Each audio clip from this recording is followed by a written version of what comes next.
새벽 이슬 같은 죄송합니다. 새벽 이슬 같은 주의 청년들이 정말 새벽 이슬 같이 나오셨으면 좋겠습니다.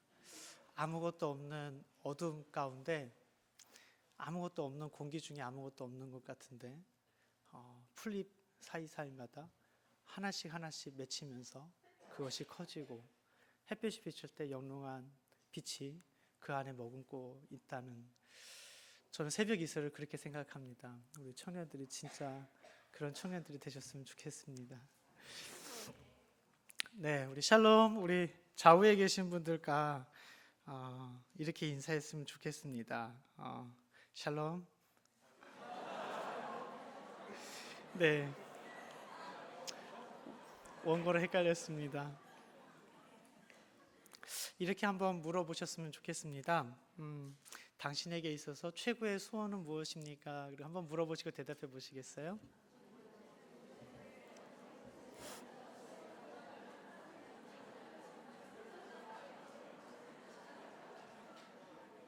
네. 옆에 계신 분 소원이 무엇이라고 말씀해 주시나요? 네. 우린 살아가면서 사실 많은 소원들을 가지게 됩니다. 저는 어렸을 때 장난감을 무척 좋아했었는데요.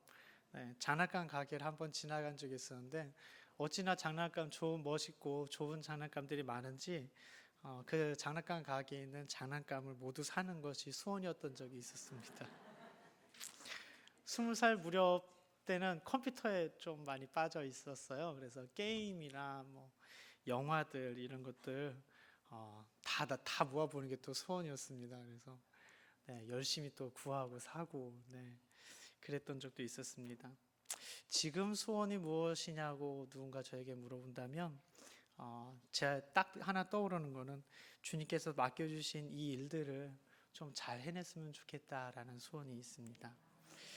네, 저도 많은 소원이 있지만 세상 사람들이라면 이 세상에 사는 사람들이라면 누구나 꼭 이루고 싶은 소원 하나쯤은 꼭 있지 않으실까 생각합니다.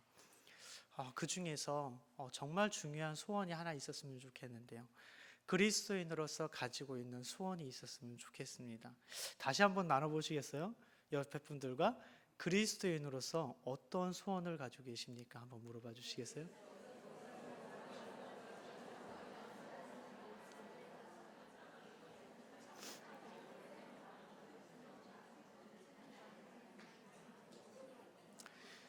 옆에 분 소원이 무엇인가요? 네, 잘 안 들려서 많은 대답을 하셨을 겁니다. 근데 그것을 만약에 하나로 압축을 한다면 예수님을 잘 믿는 것이지 않을까 생각합니다. 맞나요? 네, 아니라고 그러면 지금 얘기를 해주셔야 됩니다. 맞다고 생각하신다면 그러면 한번 여쭤보겠습니다. 그 소원을 가지고 계시는데 예수님 잘 믿고 계십니까?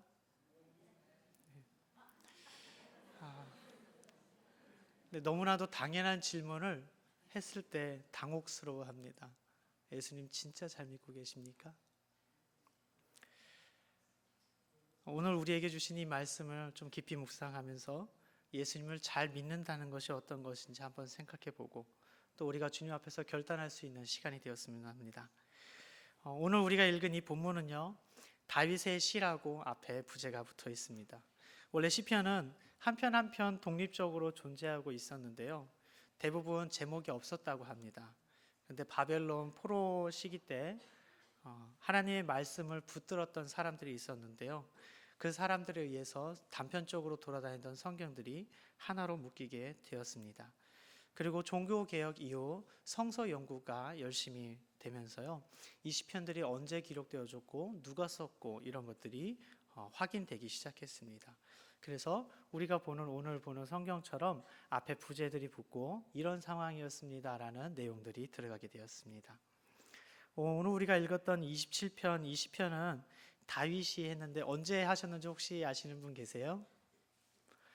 네, 모르셔야 제가 이렇게 설교를 할 수 있죠. 네. 이 시편은 사실 두 개의 부분으로 나눌 수 있습니다. 1절부터 6절 부분과 7절에서 14절 부분으로 이렇게 두 부분으로 나눌 수 있는데요. 앞부분과 뒷부분의 분위기가 좀 약간 다르게 되어 있습니다. 앞부분에 1절부터 6절까지는 누군가가 이 고백을 듣고 있다라는 것들을 전제를 하고 말하고 있고요. 그리고 뒷부분은 아무도 없는 그 상황 가운데서 혼자 있을 때 하고 있는 고백의 모습을 가지고 있습니다. 그래서 대부분의 성서학자들은요, 이 앞에 1절부터 6절까지의 부분이 왕이 즉위식, 그러니까 왕으로 올라가는 즉위식을 할 때 불렸다고 합니다. 또 어떤 성서학자들은 전쟁을 앞두고 왕이 군사들에게 용기와 희망을 주기 위해서 이 노래를 불렀다고 합니다. 이런 이해를 바탕으로 저희들이 이 시편을 바라보았으면 좋겠는데요. 우리 1절을 한번 같이 보았으면 좋겠습니다. 1절에서 다윗은 나는 아무도 두려워하지 않는다라고 말합니다. 즉 다윗은 두려움에 관해서 노래하고 있습니다. 함께 보실까요? 시작. 여호와는 나의 빛이시요 나의 구원이시니 내가 누구를 두려워하리요. 여호와는 내 생명의 능력이시니 내가 누구를 무서워하리요. 아멘. 우리는 쉽게 다윗이 아무도 두려워하지 않는 그 이유를 다윗이 아무도 두려워하지 않는 그 이유를 그가 고백하는 하나님의 모습에서 그 이유를 찾을 수 있습니다. 다윗은 여호와를 나의 빛이요 나의 구원이시요 내 생명의 능력으로 고백하고 있습니다. 사람이 빛이 없으면 살 수 없듯이 삶의 근원이시며 구원이신 하나님을 알고 있는 것, 그것 때문에 다윗은 두려워하지 않는다라고 말하고 있습니다. 이어지는 2절과 3절에서는요, 다윗이 그 이유를 좀 더 자세하게 고백하고 있는데요. 다윗의 대적이 실족하여 넘어졌다고 말하고 있고, 또 그런 모습들을 자기가 보고 있기 때문에 자기는 두려워하지 않고 또는 어떤 적을 만날지라도 태연하다고 고백하고 있습니다. 우리 2절, 3절 한번 같이 볼까요? 읽겠습니다. 스테의 산을 먹으려고 내게로 왔으나 나의 대적들 나의 원수들인 그들은 실족하여 넘어졌도다. 군대가 나를 대적하여 칠지라도 내 마음이 두렵지 아니하며 전쟁이 일어나 나를 치려 할지라도 나는 여전히 태연하리로다. 아멘. 다윗은 대적이 눈앞에 있어도 두려워하지 않는다. 또 그리고 나의 시선을 하나님께로 향한다라고 이어서 4절에 바로 고백하고 있습니다. 우리 4절도 같이 보겠습니다. 시작. 내가 여호와께 바라는 한 가지 일 그것을 구하리니 곧 내가 내 평생에 여호와의 집에 살면서 여호와의 아름다움을 바라보며 그의 성전에서 사모하는 그것이라. 아멘. 다윗은 앞에 있는 대적보다 오히려 하나님께 그의 시선을 고정하고 있습니다. 그리고 그는 하나님께서 자신의 소원을 들어주실 거다라는 확신을 가지고 소원을 말하고 있습니다. 그 소원을 말하고 나서야 그는 이제 대적을 바라보게 되죠. 그는 마치 자신과 함께 있는 동료들에게 자, 내가 이 하나님한테 이렇게 이야기하고 있으니 여러분들도 한번 보십시오라고 말하고 있는 것처럼 보입니다. 우리 5절, 6절 한번 같이 볼까요? 시작. 여호와께서 환난 날에 나를 그의 초막 속에 비밀히 지키시고 그의 장막 은밀한 곳에 나를 숨기시며 높은 바위 위에 두시리로다. 이제 내 머리가 나를 둘러싼 내 원수 위에 들리리니 내가 그의 장막에서 즐거운 제사를 드리겠고 노래하며 여호와를 찬송하리로다. 아멘. 다윗은 자신의 승리를 확신하고 있습니다. 하나님께서 자신이 어려움을 당할 때 어느 누구도 찾을 수 없는 곳으로 숨겨주시고 계실 것이며 또 결국에는 자신이 승리하여서 자신의 머리를 당당히 들 것이라고 이야기하고 있습니다. 그리고 최후에는 하나님의 그 언약궤가 모셔져 있죠. 다윗의 장막에. 그 장막에서 즐거운 제사를 드리며 노래하며 여호와를 찬송할 것이라고 확신하고 있습니다. 전쟁이 임할 때 상대방의 전력을 파악하고 전술을 세우고 또 태세를 갖추고 이러는 것이 아주 기본일 텐데 오히려 다윗은 그런 상황에서 그런 것들 동분서주하기보다는 오히려 하나님에게 마음을 향합니다. 이런 것이 가능할까요? 가능하리라 보십니까? 다윗은 어렸을 때부터 골리앗을 물리친 전쟁의 영웅 전문가였습니다. 사람들은 사울과 다윗을 비교하면서 사울은 천천히요, 다윗은 만만히로다 라고 칭찬할 정도로 다윗은 전쟁에 대해서 유능했습니다. 그런데 싸움에 임하는 다윗은 어렸을 때나 지금이나 왕이 되었을 때나 똑같이 한결같이 이 전쟁의 힘은 자기에게 있는 것이 아니라 하나님에게 있다는 것을 믿고 있습니다. 전쟁은 그의 것이 아니라 하나님의 것이었습니다. 그렇기에 다윗은 어떤 대적이 눈앞에 있더라도 자신의 전력을 보기보다는 하나님께 시선을 향했던 것이죠. 사랑하는 성도 여러분, 우리는 우리가 사는 동안 수없이 많은 싸움터에 서 있게 됩니다. 우리의 대적은 눈에 보이지 않는 사탄이고 싸우는 곳은 마음입니다. 우리의 싸움은 혈과 육에 있는 싸움이 아니라 믿음의 싸움입니다. 사실 우리가 구원받지 않았다면 사탄과 싸울 필요가 없지요. 우리가 구원받지 못했다면 여전히 우리는 죄로 인해서 죽을 것입니다. 하지만 우리 주님 예수 그리스도께서 우리를 사망의 법에서 우리를 구해내셨습니다. 우리를 생명의 법으로 이끌어 주셨습니다. 어둠이 아닌 빛에 거하도록 우리를 구해내셨습니다. 우리는 더 이상 사탄의 종이 아니라 생명의 주요, 공의로우시고 사랑이 많으신 하나님의 거룩한 백성이 되었습니다. 아멘. 그래서 우리가 사탄과 전쟁을 하게 되는 겁니다. 사탄은 우리를 구원해서 떨어뜨리기 위해서 우는 사자와 같이 돌아다닌다고 베드로전서는 고백하고 있습니다. 그렇기 때문에 골리앗 앞에 선 다윗의 고백은 우리에게 큰 용기를 주고 있습니다. 사무엘상 17장 45절부터 47절 말씀인데요. 우리 한번 같이 읽도록 하겠습니다. 우리에게 용기와 힘이 되는 거니까 힘차게 읽었으면 좋겠습니다. 같이 읽겠습니다.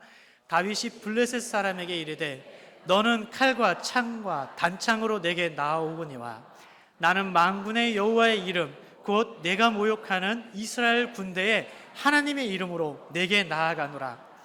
오늘 여호와께서 너를 내 손에 넘기시리니 내가 너를 쳐서 내 목을 베고 블레셋 군대의 시체를 오늘 공중에 세워 땅의 들짐승에게 주어 온 땅으로 이스라엘의 하나님이 계신 줄 알게 하겠고 또 여호와의 구원하심이 칼과 창에 있지 아니함을 이 무리에게 알게 하리라. 전쟁은 여호와께 속한 것인즉 그가 너희를 우리 손에 넘기시리라. 아멘. 그렇습니다. 우리가 싸우는 이 믿음의 싸움에서 우리가 두려워할 필요가 없는 것은 이 싸움을 우리 주님께서 이미 이기셨기 때문입니다. 아무리 우리 눈앞에 보이는 적이 강하다 할지라도 이 싸움은 이미 우리 주님께서 이기셨습니다. 어떤 존재가 죽음 이후에 일어나는 썩어지지 않을 육체로 부활하는 그 부활을 이길 수 있겠습니까? 예수님께서 죽으시고 성경의 이름과 같이 3일 만에 부활하신 것은 온 세상에 여호와의 승리를 선포하신 것입니다. 그렇게 우리가 다윗과 같이 우리의 마음을 하나님께 고정한다면 우리는 어떤 유혹과 환난과 핍박과 고난 속에서도 흔들리지 않을 것입니다. 우리의 힘은 여호와를 기뻐하는 것입니다. 우리는 이 전쟁터에서 두려워하지 말고 우리를 구원하신 여호와를 기뻐하는 것이 우리가 승리할 수 있는 승리의 비결입니다. 바로 이 싸움을 주관하시는 여호와를 집중하는 것입니다. 우리 주님께서도 이것을 매우 기뻐하십니다. 히브리서 12장 2절에 믿음의 주요 또 온전하게 하시는 이인 예수를 바라보자. 그는 그 앞에 있는 기쁨을 위하여 십자가를 참으사 부끄러움을 개의치 아니하시더니 하나님 보좌 우편에 앉으셨느니라 라고 기록하고 있습니다. 그 앞에 있는 기쁨을 위하여 하나님께서는 그 일들을 행하셨다라 하시는 것이죠. 사랑하는 성도 여러분, 우리 주님을 기뻐하셨으면 좋겠습니다. 우리를 구원하신 주님을 더욱 바라보셨으면 좋겠습니다. 이제 다윗이 구하고 있는 이 소원의 내용을 다시 한번 집중해서 살펴보았으면 좋겠습니다. 오늘 본문 시편 27편 4절의 말씀인데요. 다시 한번 더 보겠습니다. 시작. 내가 여호와께 바라는 한 가지 일 그것을 구하리니 곧 내가 내 평생에 여호와의 집에 살면서 여호와의 아름다움을 바라보며 그의 성전에서 사모하는 그것이라. 아멘.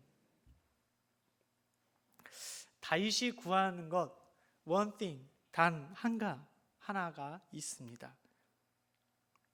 다윗이 구하고 있는 이 한 가지 소원은 바로 내 평생에 여호와의 집에 살면서 여호와의 아름다움을 바라보면서 그의 성전에서 사모하는 것, 그것입니다. 이 말씀을 좀 더 깊이 본다면요, 여기서 내 평생에라고 하는 말은요, 영어 성경으로 보면 all the days of my life입니다. 우리가 살아가고 있는 하루하루, 그 하루하루가 계속 연결되고 있는 그 평생입니다. 하루하루가 쌓이지 않고 띄엄띄엄 있다면 평생이 아닌 것입니다. 매일매일 이 하루하루를 주님 앞에 있고 싶다라고 하는 것입니다. 여호와의 아름다움을 바라본다라고 하는 이 바라본다는요, 히브리어로 하자라는 말인데 이것은 영어로 behold입니다. 주시하다, 자세히 보다라는 의미를 가지고 있습니다. 이는 여호와의 아름다움에 시선을 고정하고 자세히 주의 깊게 묵상하고 바라보는 것을 말하고 있습니다. 이 뒤에 이어지는 살면서라고 하고 있는 표현도 원어로 보면 단순히 같이 사는 것에 대한 내용이 아닙니다. 히브리어 야사브라고 하는 이 말은요, 그 자리에 오랫동안 머물다라는 의미를 가지고 있습니다. 주님 앞에 살면서라고 하는 것은 주님 앞에 오랫동안 머물면서 주님을 바라보면서 주의 집중하며 주님을 자세히 바라본다는 것입니다. 여기서 또 뒤에 있는 사모한다라는 말이 있는데 저도 이거를 잘못 해석했었던 적이 예전에 있었습니다. 누군가를 사모한다 하면 누군가를 애틋하게 생각하고 그리워한다라고 생각하실 수 있는데 이런 의미가 아닙니다. 여기서 이 사모한다는 말 히브리어 바카르는요, 영어로 inquire입니다. 즉 하나님 앞에 질문하거나 물어보거나 상의한다라는 것입니다.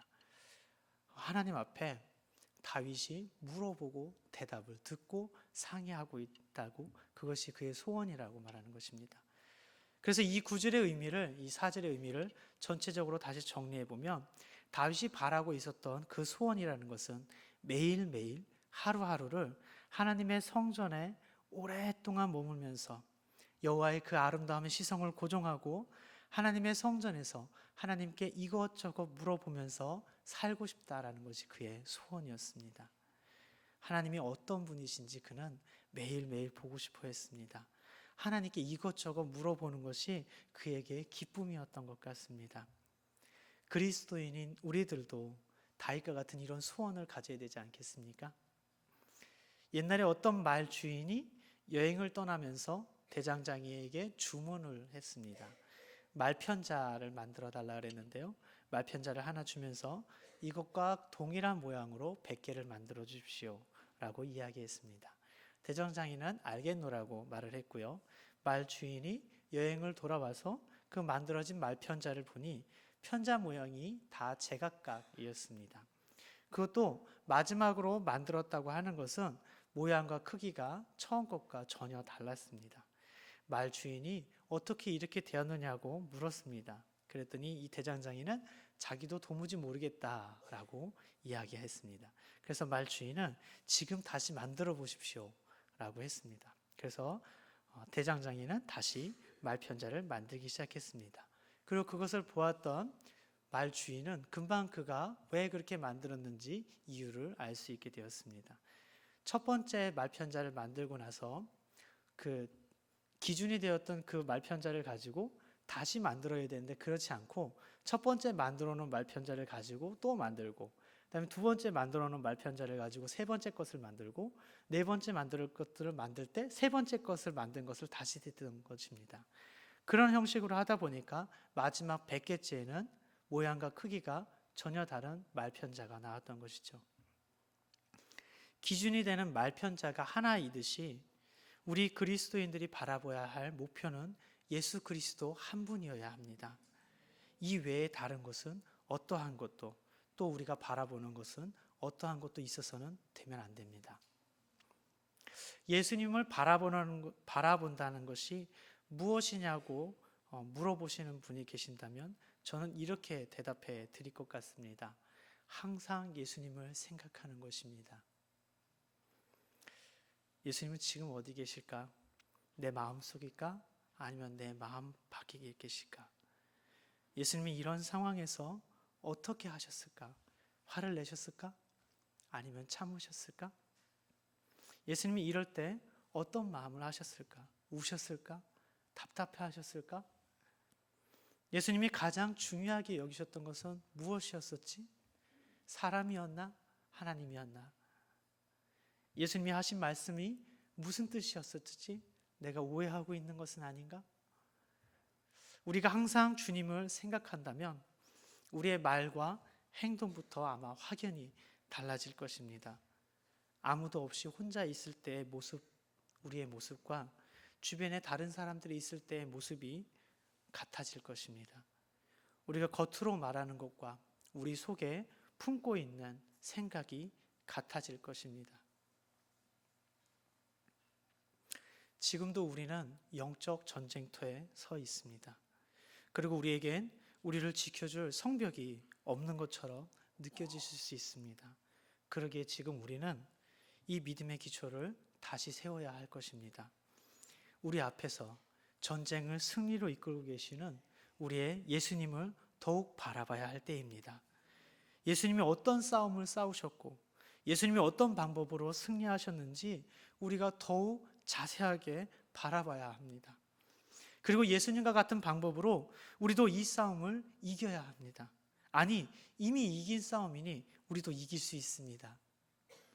사랑하는 성도 여러분, 이 시간 다윗이 고백했던 그 한 가지 소원, 예수님을 바라보는 것, 우리들의 소원이 되었으면 좋겠습니다. 다윗이 가져서 그 매일매일 주님의 성전 앞에서 주님의 아름다움을 바라보고 주님께 물어보면서 하루하루를 살고 싶다라고 고백하였던 그 소망이 우리의 이번의 소망이 되었으면 좋겠습니다. 그래서 저는 오늘 여기 계신 모든 분들께서 두 가지를 이 시간 결심하시고 돌아가셨으면 하고 바라고 있습니다. 첫 번째는 이번 특별 새벽 기도에 최선을 다해서 참여하는 것입니다. 새벽 기도에 혼자만 오지 마시고 가족분들 또는 친구들을 강권해서라도 같이 참여하셨으면 좋겠습니다. 아이들 깨우셔서 같이 가자고 그러고 나오셨으면 좋겠습니다. 그리고 저도 참 하기 힘든 건데 하루하루 빠지지 마시고 모두 참석하셨으면 좋겠습니다. 이번에 특별 새벽기도 책자를 보신 분들은 아시겠지만 매일매일 다루어지고 있는 선포될 그 하나님의 말씀이 얼마나 실제적이고 자세하고 중요한 말씀이신지 금방 눈에 보실 수 있을 겁니다. 기대감을 가지시고 매일 새벽을 깨우시면서 말씀을 붙드셨으면 좋겠습니다. 두 번째로 바라는 것은 영성일기를 꼭 써보셨으면 한다는 것입니다. 하루하루를 돌아보는 것이 얼마나 중요한 것인지는 세상 그 누구나 다 아는 사실이죠. 거기에 주님께서 이끄신 하루를 돌아본다면 얼마나 큰 은혜가 되겠습니까? 감리교회 창시자 존 웨슬리 목사님은 매일매일 자신의 영적 상태를 점검하면서 일기를 썼다고 합니다. 지금 대한민국에서도 큰 바람을 일으키고 계시는 선한목자교회 유기선 목사님도 이 영성일기가 예수님을 닮아가는데, 예수님을 바라보는데 큰 장점이 있다고 계속 강조하고 계시죠. 한 가지 영성일기를 쓰실 때 꼭 유념하실 점이 있습니다.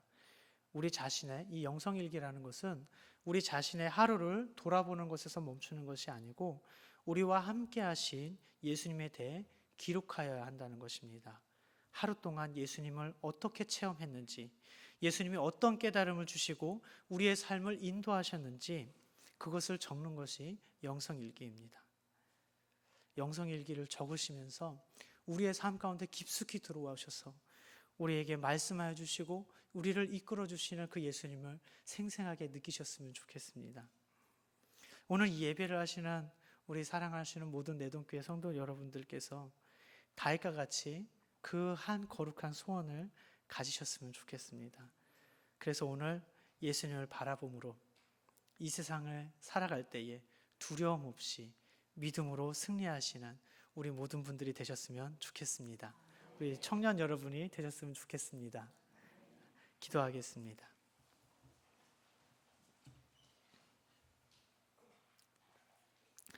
우리를 구원하신 예수님, 우리가 세상을 살면서 어떤 소원을 품고 살고 있습니까?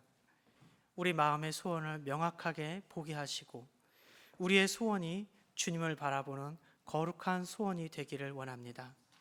우리를 죽기까지 사랑하시고 지금도 우리 안에서 우리를 새로운 피조물로 만드시는 새 창조를 하고 계시는 그 주님을 항상 바라보게 하옵소서. 항상 주님을 바라봄으로 어떠한 유혹이나 환난이나 어려움 속에서도 흔들리지 않고 믿음으로 승리하게 하소서. 우리의 승리가 되신 예수님의 이름으로 기도드립니다. 아멘.